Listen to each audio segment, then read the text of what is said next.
नमस्कार, मैं हूं प्रत्युष शर्मा और आप देख रहे हैं CTV7 न्यूज की खबरें। शुरू करते हैं प्रादेशिक खबर से। आज प्रदेश की सबसे बड़ी खबर रही धान खरीदी का प्रारंभ होना। मंत्री अमरजीत सिंह भगत के हाथों मंदिर सौद में ये प्रक्रिया शुरू हुई है। इस मौके पर मंत्री शिव डहरिया भी विशेष रूप से यहाँ पर उपस्थित थे। हाँ, आपको बता दें कि धान खरीदी को लेकर के सरकार द्वारा व्यापक इंतजाम किए गए हैं और यहाँ पर बारदानों के इंतजाम को लेकर के भी काम किया जा रहा है। बीच में ये बातें सामने आ रही थी कि केंद्र सरकार द्वारा बारदाने नहीं दिए गए, जिसके कारण अव्यवस्था फैल सकती है, लेकिन प्रदेश सरकार के पहल से अब इस तकलीफ को भी बहुत जल्द सुधार लिया जाएगा। ये कहना है मंत्री अमरजीत भगत का। मुख्यमंत्री भूपेश बघेल जी, उनका पूरे कैबिनेट के साथी, चीफ सेक्रेटरी से लेकर के कलेक्टर तक पूरा मैदानी अमला सब एक ही काम में लगे हुए हैं कि धान खरीदी अच्छे से संपादित हो। और आपके सामने दिख रहा है झलक कि किसान अपने बारदाने में भर करके धान लाए हैं और अभी तौलाई शुरू हुआ है। लोगों के चेहरे में देखने से लगता है कि किसान कितना खुश है। मैं तो कहूँगा कि छत्तीसगढ़ के लिए, किसानों के लिए सबसे बड़ा दिन है, सबसे बड़ा त्यौहार है और उनके त्यौहार में हम लोग शामिल होने आए हैं। वहीं शिव डहरिया ने भी CTV7 से चर्चा करते हुए बताया कि केंद्र सरकार भले चाहे जितने भी अड़ंगे लगा ले, प्रदेश सरकार किसानों का धान खरीद रही है और इसमें कोई भी बद इंतजामी नहीं है। देखिए, हमारी सरकार ने निर्णय लिया था हम किसानों का धान खरीदेंगे और आज 1 तारीख से धान खरीदी प्रारंभ हो गया है। हमारे माननीय खाद्य मंत्री जी भी आज पूरे बहुत सारे केंद्रों का निरीक्षण करने के लिए जा रहे हैं और यहाँ की शुरुआत आदरणीय हमारे मंत्री जी ने किया है। और भाई भूपेश बघेल जी के नेतृत्व में छत्तीसगढ़ में जो किसानों के लिए काम हो रहा है वो अभूतपूर्व है और पूरे देश में किसानों का जो सबसे अच्छा काम हो रहा है, किसानों की जो सुविधाएं दी जा रही है, वो हमारा छत्तीसगढ़ प्रदेश ही है। देखिए, बारदाने की समस्या जो है केंद्र सरकार की देन है। केंद्र सरकार ने जूट कमिश्नर बनाया हुआ है, वही पूरे देश में बारदानों की सप्लाई का काम करती है। लेकिन जानबूझकर हमारे छत्तीसगढ़ में, क्योंकि कांग्रेस की सरकार इसलिए भेदभाव करते हैं और बारदाना उपलब्ध कराने काम नहीं करते।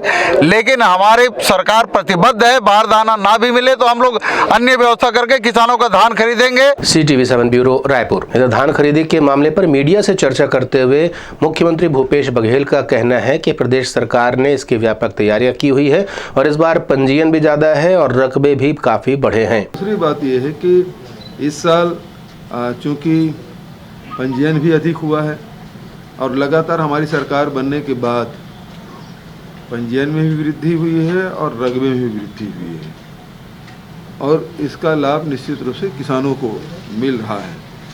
तो हमारी कोशिश ये है कि ज़्यादा से ज़्यादा किसानों के धान हम खरीद सकें और जो हमको लक्ष्य मिला है 61 लाख मीट्रिक टन का, लेकिन दुर्भाग्यजनक है केवल वो अरवा चावल का मिला, उसना का नहीं मिला है।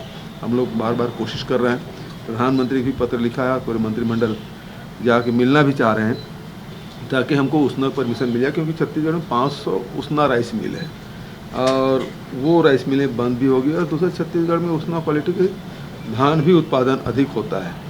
तो ऐसे में काफ़ी परेशानी आने वाले समय में किसानों की भी होगी, सरकार को भी होगी। कोरोना वायरस की तरह तेजी से फैल रहा है ओमिक्रॉन वायरस, जिसको लेकर के न सिर्फ केंद्र सरकार बल्कि राज्य सरकार भी सजग हो गई है।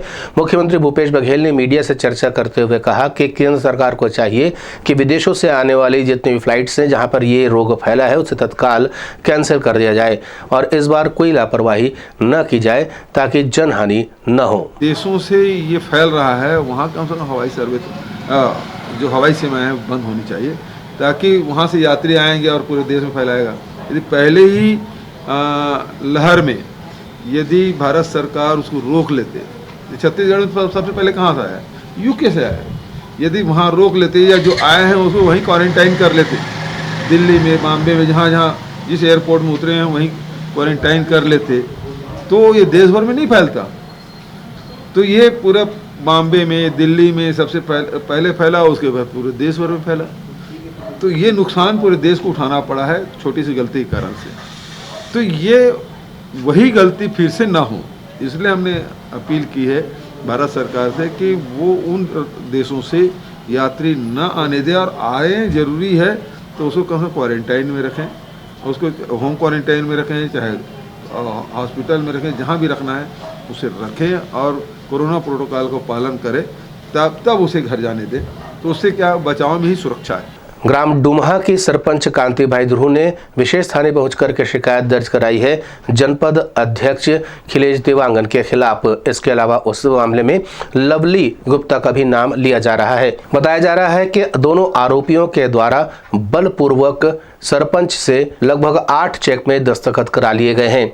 ये ब्लैंक चेक हैं जिस पर खिलेश देवांगन और लवली गुप्ता के द्वारा ये चेक दस्तखत कराए गए बताए जाते हैं। पीड़ित सरपंच और उसके पति सरपंच प्रतिनिधि ने CTV 7 से चर्चा करते हुए बताया कि आरोपियों के द्वारा बलपूर्वक ये कृत्य किया गया है और उन चेकों से लाखों रुपए का आहरण किया जा चुका है। लगभग 10-15 दिन तक तो खिलेश देवांगन और लवली गुप्ता के द्वारा इन्हें भटकाया गया, गुमराह किया गया। मिली जानकारी के अनुसार जब ये धमकाने का काम कर रहे थे उस दौरान इन्होंने जाति सूचक गालियां भी सरपंच कांतिभाई ध्रुव को दी है, जिसको लेकर के उन्होंने विशेष थाने में यह शिकायत दर्ज कराई है। कांतिभाई ध्रुव और सरपंच प्रतिनिधि ने CTV 7 से चर्चा करते हुए जनपद अध्यक्ष आरंग खिलेश देवांगन के खिलाफ और भी कई गंभीर आरोप लगाए। अब मोर घर में गुंडागर्दी धर के गी से ते पूछे हाँ का कौन भेजे तुम्हारा के हैं हाँ त खिलेश देवांगन लक्ष्मण दीवान भेजे कि त काबर भेजे के हैं तो बताइस नहीं। मतलब ओकरे मन के नाली से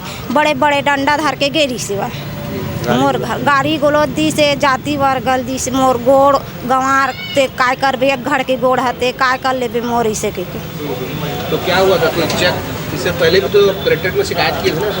हाँ। आप उनको ब्लैंक चेक दिए थे कुछ? हाँ। क्या चीज का चेक था? वो ब्लैंक चेक में साइन करवाए हैं अपने जो धोखा से अंदर लेकर हम लोग, मैं भी था, मैं सरपंच प्रतिनिधि ग्राम पंचायत डुमहा से, तो हम लोग को बाहर निकाल दिया खिलेश देवांगन और जो लवली गुप्ता सचिव है और मेरे लड़के को भी बाहर निकाल दिया। फिर इसको वो बोला कि ये चेक अभी तो आप साइन कर दो क्योंकि तो वो पढ़ा लिखा नहीं है। हम लोग को तो बाहर निकाल दिया क्योंकि साथ में रहेगा तो नहीं हो पाएगा, ये सोच कर वो निकाल दिया बाहर। फिर इसके बाद चेक में साइन करवा लिया 8 कोरा चेक में। और जब 1 घंटे के बाद ये निकला ना तो हमें जानकारी दिया कि कोरा चेक में साइन करवाया था। हम लोग गए उसके पास कि मैडम आप हमारे चेक वापस कर दो, ऐसे थोड़े होता है, चेक में आप साइन करवाए, गरीब आदमी हम मर जाएंगे। तो वो बोला कि 1-8 घंटे के बाद मिल जाएगा, रुको भैया। कौन बोला? लवली गुप्ता। उसके बाद वो फिर 1-1.5 घंटा हुआ ना तो हम बोले, तो बोले खिलेश को हम दे दिया जनपद अध्यक्ष को। जनपद अध्यक्ष के पास गए तो नहीं था वहाँ चेम्बर में अपना वापस आ गया था वो। फिर दूसरे दिन आ जाना भैया सुबह 10 बजे बोले। हम 10 बजे भी गए, उसके चक्कर में कम से कम 15-20 दिन तक के हम काटे। फिर हमें कोई न्याय नहीं मिला ना तो फिर एक कदम हमें उठाना पड़ा क्योंकि हम गरीब आदमी कहाँ से देंगे उसका। वहीं इस मामले को लेकर के CTV 7 ने खिलेश देवांगन से संपर्क करना चाहा, लेकिन लगातार सार्वजनिक कार्यक्रम में व्यस्त रहने के कारण खिलेश देवांगन से संपर्क नहीं हो सका। CTV 7 ने दूसरे दिन भी यह प्रयास किया कि किसी तरीके से खिलेश देवांगन का बयान भी इस मामले पर आपको दिखाया जा सके ताकि आप इन आरोपियों की सत्यता को समझें, लेकिन किसी वजह से खिलेश देवांगन से संपर्क नहीं हो पाया। CTV 7 bureau Raipur. नगरीय निकाय चुनाव के अंतर्गत आने वाले दिनों में बिरगांव में जो चुनाव होने हैं उसको लेकर के कांग्रेस के संचार विभाग के प्रमुख सुशीलानंद शुक्ला का कहना है कि कांग्रेस का महापौर बहुत जल्द बिरगांव में देखा जाएगा। उन्होंने ये भी कहा कि यहाँ पर अधिकांश सीटें कांग्रेस जीत रही है, जिसका सीधा सीधा मतलब ये है कि प्रदेश सरकार की नीतियाँ लोगों को पसंद आ रही है और इसी वजह से कांग्रेस यहाँ पर जीत का दावा कर रही है। देखिए, बिरगांव में अब की बार कांग्रेस का महापौर बैठेगा और कांग्रेस की परिषद बैठेगी। हमारे जीत के दावे का सबसे बड़ा आधार है बिरगांव की जनता की आकांक्षा। बिरगांव का जनमत अब की बार चाहता है कि वहाँ पे कांग्रेस की महापौर बने, कांग्रेस की परिषद बने, ताकि राज्य सरकार के बेहतर समन्वय स्थापित करके बिरगांव का विकास हो। बिरगांव राजधानी रायपुर से लगा हुआ क्षेत्र है और राजधानी रायपुर के नगर निगम में जिस प्रकार से विकास की गंगा बह रही है, बिरगांव के वासी चाहते हैं वैसे ही विकास की गंगा वहाँ भी बहे। और यह तभी संभव हो पाएगा जब वहाँ पे कांग्रेस की परिषद बैठेगी, कांग्रेस का महापौर बैठेगा, कांग्रेस के जनप्रतिनिधि रहेंगे। क्योंकि काम करने की जो ललक कांग्रेस के जनप्रतिनिधियों में होती है, भारतीय जनता पार्टी के जनप्रतिनिधियों में उसका अभाव रहता है। या बिरगांव की जनता ने देखा है, भारतीय जनता पार्टी की महापौर थी लेकिन कभी भी विकास कार्य कराने की दिशा में कभी उन्होंने सक्रियता नहीं दिखाई। सिर्फ और सिर्फ दलीय राजनीति में भिड़े रहना, दलीय राजनीति के आधार पर छोटे छोटे कुचक्र चलाना है बिरगांव के नगर निगम की राजनीति का एकदम पहचान बन चुकी थी। तो जनता अब चाहती है वहाँ पे ऐसे लोग चुन के आएँ जो विकास करें, और विकास तभी संभव होगा जब राज्य सरकार और स्थानीय सरकार दोनों का डबल जोर हो, दोनों में का डबल ईंधन हो, तभी गांव के विकास में तेजी आएगी। राजधानी रायपुर को पॉलीथीन मुक्त करने की कसम लेकर बैठे हुए अमिताभ दुबे ने आज पत्रकार वार्ता ली है और उन्होंने CTV7 से चर्चा करते हुए बताया कि वे हर स्तर पर इसके लिए काम कर रहे हैं। अभी प्रशासनिक स्तर पर वे ज्ञापन सौंप रहे हैं और व्यापारियों से भी अनुरोध कर रहे हैं कि वो पॉलीथीन के इस्तेमाल को बंद कर दें। उन्होंने ये भी कहा कि जरूरत पड़ने पर वो इसके लिए सड़क की लड़ाई भी लड़ेंगे। हम इस मांग को लेकर यहाँ उपस्थित हुए हैं कि पॉलीथीन रूपी जहर हर हालत में बंद होना चाहिए। इसके लिए शुरुआती तौर पे हम जन जागरण कर रहे हैं और इस प्रेस कॉन्फ्रेंस के माध्यम से अपनी बात, अपनी आवाज़ पूरी जनता तक भी और हमारे जो नगर निगम के अधिकारी हैं, कर्मचारी हैं, वहाँ तक भी और जितने भी हमारे व्यापारी वर्ग हैं जो इसका सेल करते हैं, इसका परचेस करते हैं, वहाँ तक भी पूरे लोगों तक अपनी बात हम पहुंचाना चाह रहे हैं कि ये पॉलीथीन रूपी जहर बहुत ही नुकसानदायक है, इसे हम सबको मिलकर बंद करना चाहिए। इसके लिए लगातार नियमित रूप से हम रायपुर के जनप्रतिनिधियों तक, कलेक्टर, कमिश्नर, महापौर, उन सब तक जा रहे हैं। अभी हम समाज के लोगों को जोड़ रहे हैं, व्यापारियों को जोड़ रहे हैं और इसके साथ ही पर्यावरण मंडल, जिम्मेदार अधिकारी, नगर निगम, उन सब के पास में जा रहे हैं कि 1 जनवरी 2022 से पॉलीथीन को बंद करने की घोषणा करें और उसके खिलाफ कार्रवाई भी करें। Bureau report CTV7 Raipur. हमें आपको बताते हुए अत्यंत हर्ष हो रहा है कि CTV7 न्यूज़ का प्रसारण प्रदेश के विभिन्न केबल नेटवर्क पर किया जा रहा है और अगर आप इसे YouTube पर देख रहे हैं तो इसे सब्सक्राइब करना न भूलें। फिलहाल इतना ही। नए नए समाचारों के साथ आपसे फिर होगी मुलाकात। तब तक मुझे दे अनुमति। नमस्कार।